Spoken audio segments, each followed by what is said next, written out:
ფესტივალზე ჩვენ წარმოვაჩინეთ გურული კულტურა, ესე ვთქვათ, გურული ფერფული და წარმოვაჩინეთ მისი კერძები.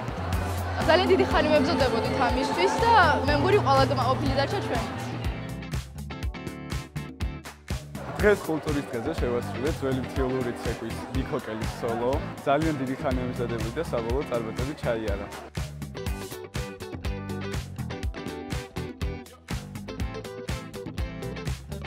წელს რაღაცა გავწვით მასშტაბებს და გადავწყვეტეთ, რომ ქართული კულტურა როგორც ევროპული ცივილიზაციის, სოფლიო ცივილიზაციის ნაწილი, მასშტაბები მოგვეცვა, კიდევ ევროპული სახელმწიფოების დიდი კულტურა შეერთებოდა ჩვენს კულტურულ მრავალფეროვნებას, ანუ ეთნოკვირეულს. მე და ჩემმა კლასმა წარვადგენთ ესპანეთის კულტურა.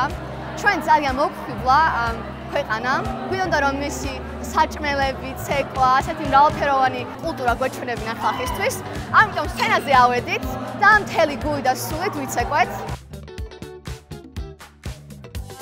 დღევანდელი ღონისძიება ნამდვილად შთამბეჭდავი იყო. სკოლის მოსწავლეებმა წარმოადგინეს მრავალფეროვანი პერფორმანსები. აღსანიშნავია ეთნოკვირეულის დასკვნითი, ასე ვთქვათ, წარმოდგენა, რომელიც მოიცავდა საქართველოს სხვადასხვა კუთხეების, ასე ვთქვათ, კულტურის და ხელოვნების დემონსტრაციას, რაც ძალიან ემოციური იყო, ძალიან სასიამოვნო სანახავია.